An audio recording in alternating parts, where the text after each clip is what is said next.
From Buffalo Wild Wings on 42nd Street in Fargo, welcome to Benchwarmers. Today's featured guests are North Dakota State head men's basketball coach David Richman, weekend sports anchor for WDAY TV Jody Norstedt, Director of Broadcasting at North Dakota State Jeremy Jorgenson, and our host, Midco Sports Network's Tom Nieman. Hello, welcome to Benchwarmers. We're in Fargo, North Dakota, here at Buffalo Wild Wings, Fargo, home of North Dakota State University. Another panel of brilliance we have assembled here this afternoon for this show. And let's talk about NDSU men's basketball. David Richman, first-year head coach last year, takes them all the way to the national tournament again, take on Gonzaga there. You guys go 23-10. We were in Moorhead a couple of weeks ago, and Chad Walthall won 34 games last year at Moorhead over there. And he said, all I remember is the 5 losses from last year. He didn't appreciate any of it. Yeah. Are you that way as a head coach? I think any coach would tell you that they remember the losses a lot more than they do the wins. And you start the season, at Texas and lose by 35. 3 nights later, you go to Iowa and you lose by 32. You're thinking, whoa, this could be a real fun year. Yeah. But to our guys' credit, we were able to get back to Fargo, regroup a little bit, tweak some things, and put together what ended up being a real fun and special year. And yeah, it was. And from the outside looking in, Jeremy, you were there for the whole thing. Jody, you guys watching? Was this fun for you guys? Yeah, I think, I'd like to publicly say, the foundation that Dave set last year was just awesome. The culture, Saul kind of started it. Well, Miles maybe started it. Saul kept it going. But what Dave did last year with that roster needs to be publicly commended because it was outstanding. The end result throughout the course of the season, just the success that team had and the way Dave handled it, fantastic. Well, and there's just so much uncertainty. I mean, you lose your head coach, you lose players like Taylor Braun, Marshall Bjorklund, Trayvon Wright, and you're thinking, what's Dexter Warner going to be? What's A.J. Jacobson going to be? Those guys stepped up and played huge. We all know what Dexter did in the NCAA tournament. He was trending on Twitter. So to see what these guys were able to do and how Dave was able to get this group together, even after, when you start out the season the way they did and you're going up against those high-caliber opponents, sometimes you might get a little, oh, no, we're not going to be that good. And then the team just takes off from there and does what they did. It was a tremendous accomplishment. And you talk about culture. You hear that all the time anymore. You got to build the culture of winning and build the culture of the program. Do you think about that word and doing that as you're going along and building this team? Absolutely, Tom. You and I talked off air before we got going here. That's the number one thing we worry about. Yeah. We talk about character and integrity all the time, and there's 3 boxes that we check, and we check them in order. Number 1, what type of person are they? Number 2, what type of student are they? Again, maybe not their grades aren't the best, but are they a willing, are they a capable student if they have some guidance and some resources? Just go to class and try. Absolutely. And then the 3rd is the player. And obviously, you make sure that there's some talent in there, and then you start checking those boxes, but we won't take just any talent. It has to be a right fit within our culture. All right, and plenty of talent coming back. And again, you said last year with Braun and Wright and those guys leaving, there were some questions. Lawrence Alexander, great player, is gone, but there's plenty coming back for the Bison in this next season, isn't there? Yeah, and I think there's going to be some size. Dave has Eliason coming off a red shirt, and I just think it'll be a little bit different team without LA. LA had that leadership tangent to him, made some great plays down the stretch, clutch plays. That might be something to replace, but I think the culture's there, and there's some great young talent. It'll be interesting to see how Carlin Dupree, is he going to step up into that LA role? It goes kind of unnoticed, but Carlin played the 2nd most minutes on the team last year, had the most assists on the team last year. This is a guy that you can really run your offense through and set up those other guys. And we have tons of new additions that I'm sure we're going to talk about here in a little bit that can help this team as well. Yeah, that's kind of been the nice thing in the last 2 or 3 years is there's somebody really unexpected that has been a big-time player for you guys. And again, you got Dupree coming back, Corey Brown, Chris Kading, Jacobson, Dexter Warner. That's a pretty good first 5 coming back, isn't it? Yeah, absolutely. Well, and then a guy like Paul Miller, Dexter was tremendous. Everybody wants to talk about Dexter and the Gonzaga game. Fun to talk about. and I agree, and rightfully so. But I thought Paul Miller, for a true freshman in the biggest stage in college basketball, the national tournament, goes out there and gets 13 against. As long as I've been here, Gonzaga's the best team that we've played against. So, I definitely think there's some things to build on, and you trust evolution, you trust history a little bit, that there has been that next guy to step up, and hopefully I think we do have some good people, in line, some good guys to step up. Who's next? It's who's going to be. I mean, who's it going to be? That's the fun, exciting part of it. Is it Paul? Is it AJ? Is it Carlin? Does Dexter continue to develop? Is it somebody else? And that's the fun, exciting part about college basketball. All right, a year ago, you were talking about we're practicing in a grocery store and lifting weights in a warehouse and practicing, or we're in a Cracker Box. We're all over the place because there's been a new basketball arena being built here in Fargo. Are you still in that situation, or has that gotten any better? As we sit here today, Tom, we're still in that situation. Right. Yeah, our guys are lifting weights in a grocery store. We're practicing in a warehouse. and the part that's the most frustrating right now for us is where our offices are at. Our offices are in the industrial park about 2 miles from campus, so you miss that interaction with your guys. That's tough. The practice facility really worked out to be a blessing in disguise for us. It was just us. As a new staff and a bunch of new guys, and there's only 2 hoops, but it was just us, and we were really able to get accomplished what we needed to get accomplished. But all that being said, we're really excited about this fall, hopefully getting into our original practice facility, our new practice facility, and then the following year, 16-17, being in the new shack. Okay, you will be able to practice on campus this year, and then play in Shields Arena for one more season. Then Jeremy, the shack, the Sanford Health Athletic Complex, will be completed in a year from now. Is that right? Yeah, that's right. I walked through it about a week ago. It's just going to be an awesome facility, and I thought maybe while I was walking through there I could put a few more bricks in to speed up the process for Dave here so he gets his practice facility by October. But yeah, it's going well. It's going to be very nice. The offices, the weight room, all the locker room stuff, it's going to be impressive. All right. Shields Arena is not a bad temporary venue, though, is it? I think Shields was great, and I hesitate to go all in on it because it's just not quite the location for our students, our number one ally that we want to have there. But the fact that we didn't lose a game there, we have a 25-game home winning streak, the 5th longest in the country. You're not going to hear too many complaints about Shields Arena. And the other part to touch on, with the shack, like Jeremy started to, I think the plans have continued to evolve too with this day and age. The NCAA has made some changes to the nutrition plan. We've added and implemented a nutrition bar within there. It's going to be very exciting when we're in there fully. A nutrition bar. Yeah, a nutrition bar. Yeah, absolutely. All right, we talked about Lawrence Alexander. He has signed to play in Mitteldeutsche in Germany. I'm glad you can say that because I can't say that. Got a little German in me. So Alexander's going to be playing overseas. Taylor Braun was playing in Belgium, had a good year. He's in the NBA Summer League right now. You guys have been paying close attention to this. Does he have a chance of catching on with an NBA team? Boy, it's going to be tough. I mean, that team was basically all free agents, I think, on that Orlando Magic White team. And, he had some good games. He had some nice games, but I don't know. I just see him going back over and playing overseas. I think he signed with, you might be able to pronounce it, Radio Farm Ulm, which he'll be going up against Lawrence Alexander in that league over in Germany if he goes there. All right. It's just, you wonder where that line is.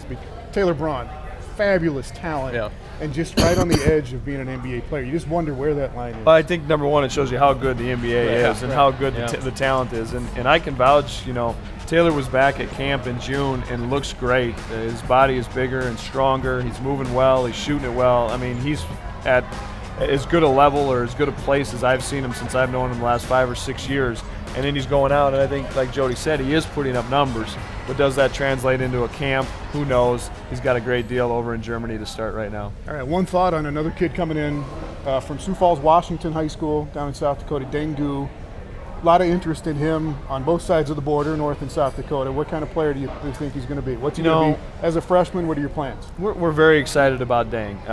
Dang's plan and process coming in, and we have a saying that we've never redshirted anybody. They've always, we ultimately put it in the hands of the young man and the family, and that was Dang's plan all along, was to redshirt. And having some conversations with him so far, that is still his plans, to redshirt this year, to get some weight on him.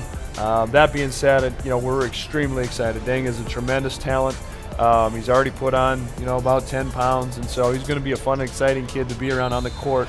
But for me, that kid is a special young man. That's why we're really excited about having him in our program. It'll be a fun season. Absolutely. Let's hope so. All right. When we come back, we're going to talk about a former Bison football player tearing it up in the Canadian Football League. And should North Dakota State University football program go big, as in the Big 12? This comes up all the time. We're going to talk about that when we come back. Benchwarmers on Midco Sports Network is presented by Buffalo Wild Wings.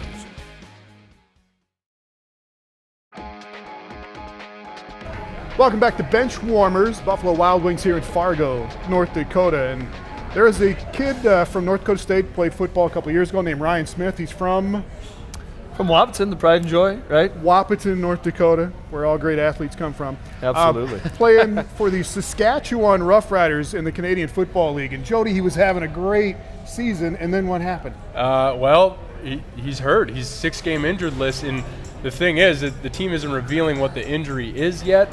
So it's a 6-game injury list. You don't want to speculate, but we all saw, I mean, if you were able to see the highlight catch he made now 2 Sundays ago, an outstanding catch, leaped up, caught the ball at the highest point. I swear you could have fit another Ryan Smith underneath him. That's how high he was. But when he came down, landed like right here on his neck and his head, and whenever a player does that, it's not good. Ryan got up and he kept playing the rest of the game. That game went into overtime, and I think he was taken out with a leg issue. Oh, you don't think it was on that play, though?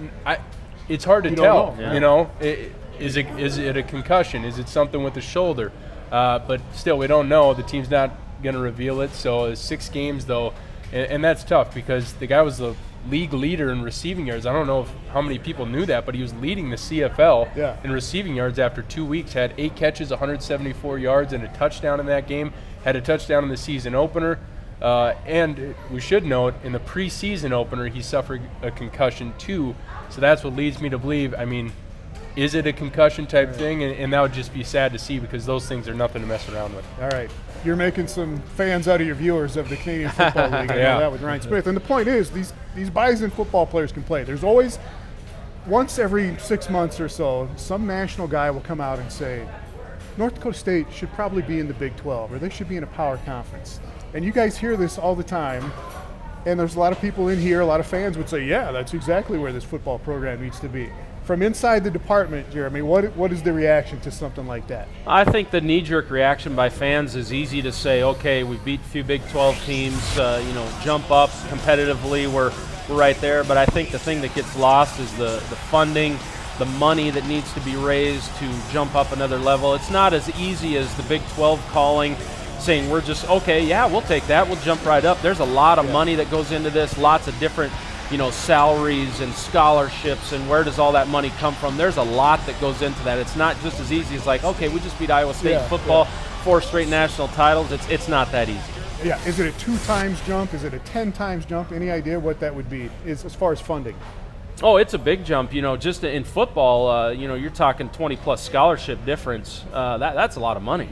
And then you talk, the coaches' salaries, recruiting budgets, and everything else that goes into that. It's not just a black and white situation that's so easy to digest. There is lots of different layers to that deal. All right, let's say 10 years from now that is a possibility.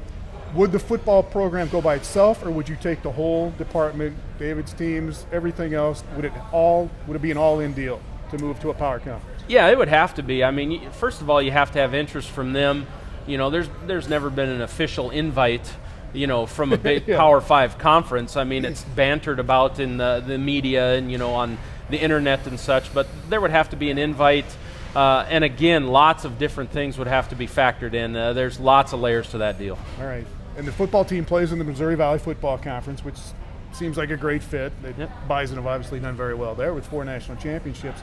The Summit League for the men's basketball program. Is that a good place for you guys to be? We're extremely excited about being in the Summit League. I think especially now the way the Summit League is forming with South Dakota State, South Dakota, Omaha, a lot of regional schools. For us it's a direct flight to Chicago, and we can get to Western Illinois, IUPUI, and Fort Wayne in a bus trip from there too. And I think the other thing, along the lines of what Jeremy's talking about is, I'm not taking anything away with what we've done. We've beat a Notre Dame and an Oklahoma and a Wisconsin and a Marquette, and football has won a bunch of Big 12 games. But it's different when you're consistently grinding through that for a whole season, and going through and playing those schools with the raised number of scholarships too. And I think that's what's fun about college basketball and college athletics in general. Anybody compete with anybody on a given day. But when you think about the funding and the model of it over the course of a season, a lot of things would have to change. But from a media standpoint and a fan standpoint, Jody, you know that they're let's do it, right? Exactly. Yeah. Let's go right now. I'll go cover games at Oklahoma. I'll go. You guys take them on. But one thing we should mention, it's been rumored that the wrestling team is going to go to the Big 12, whether it's this year or the following year. So NDSU is going to get a taste, and we've seen the Bison wrestling team compete on a national stage against the Minnesotas, the Wisconsins, and Oklahoma, and all those teams.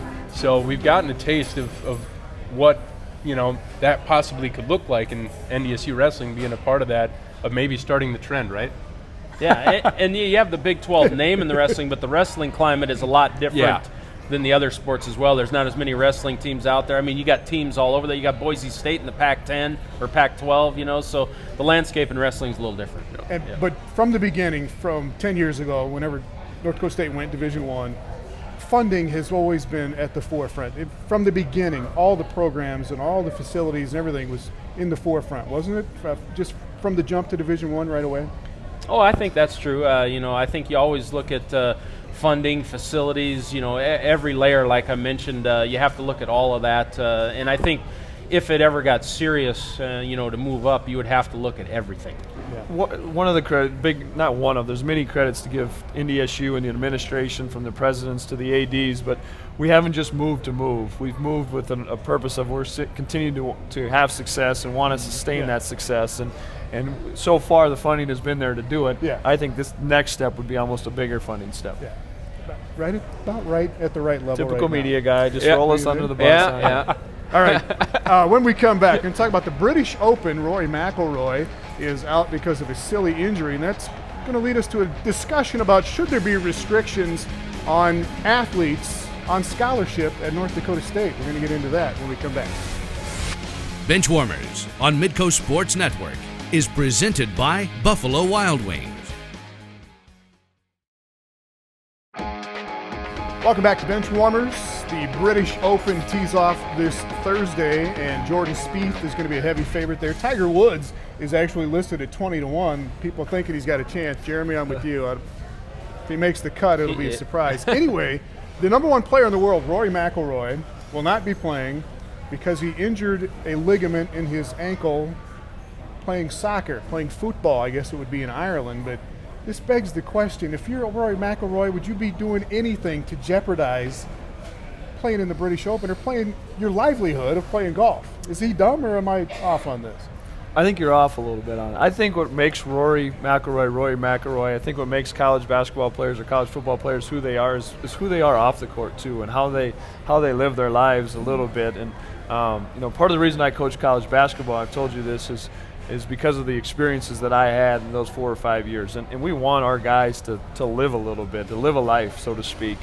We restrict some things maybe social media-wise, but you could restrict everything, motorcycle, bike, what time this, what time that. But I don't think that really prepares young men for life after sports or whatever. Right. And, Rory made a decision to, I bet he's played this hundreds of thousands of times, and this is the one time. All right. But you think the college experience is having experiences? Absolutely, no question. Yeah, we have a phrase that we've kind of coined within the last couple of months of live a life, and I can walk outside and get hit by a car on the sidewalk. I don't think you can live your life in fear. I think who we are, as people, makes us who we are as competitors and in our profession. And with social media, you're opening yourself up to all sorts of being scrutinized. 10 years ago, this probably wouldn't have been as big of a deal, but now that you're tweeting out pictures of and explaining to fans what happened, you're opening up to getting ripped about it, and that's going to hurt Rory a little bit. But I think, like Dave said, live your life. Obviously he's going to be financially, he's going to be just fine. He's fine. And golf's a little different. It's an individual sport. You're your own boss. You're doing those kind of things. But we've seen this 4th of July, NFL players blowing fingers off with fireworks. And in a team sport where you've got a little bit of control, or so you think anyway, should you be able to put restrictions on your players? What do you think? Hey, back to Rory. I think it's good. It's good for the American Ryder Cuppers. Rory's a European Ryder Cupper. Let's get Spieth in there. Let's get Cooch or, some of those guys in there. Get him out of the mix. I'm liking it. Yeah. Well, like you said, teams invest a lot of money into these players, and I know there are some things in the contracts where you can't do this. If you do this, you're going to lose your, lose your bonus or lose your money. And the thing with Jason Pierre-Paul, all of a sudden the team is, well, we're backing off. We might not give you that money just quite yet until we figure out if you're just fine. And I don't know. It's stupid because I think I saw a picture of a U-Haul full of fireworks that he brought. I mean, I don't know what football player needs to be blowing off that many fireworks, but if you want to put on a show, Dave had that many fireworks at his 4th of July party. I don't think I had the snaps that you threw on there. Those are safe for me too. Responsible though. Yeah, absolutely. I think, and especially that you're dealing with professionals, and again, you're a professional. We're all professionals in our own profession. The other thing is you can't go through a contract in X amount of time and define everything somebody can or cannot do. They're always going to push boundaries, and a lot of people will. If you set something a rule, they're just going to break it too. And again, I go back to part of who we are is how we live our life, and I'm a big fan of that. I wanna play for you. That's pretty cool. All right. When we come back, we're going to go into the crowd for our Winging It question of the week here on Benchwarmers. Benchwarmers on Midco Sports Network is presented by Buffalo Wild Wings.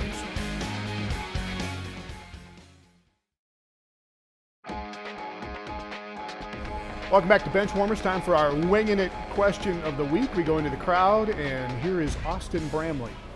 Hey, thanks, Tom. I'm here with Sean, who's from right here in Fargo. He's got a question about football and Tom Brady. Oh, yeah, Tom Brady, no answer on Deflategate yet. If so, if he's not found guilty, what does it do for him and what does it do for the commissioner? Hey, thanks, Sean. Tom, back to you. All right, Sean wants to know if Tom Brady is found guilty of knowingly deflating footballs or whatever Deflategate is all about. Will it harm his legacy? Jody, what do you think? So tired of this story in the first place, but I don't think it will. I mean, he has all those championships. I think when it's all said and done, we'll look back on this 5 years from now, and people will be like, yeah, Deflategate was kind of pointless. I mean, we wasted a lot of time talking about it, and the major networks have wasted a lot of time talking about it. It didn't affect the game. They blew out, I think it was Indianapolis, right? They blew him out. I don't think it affected the game, but Pats fans will always love Tommy anyway. You got to go.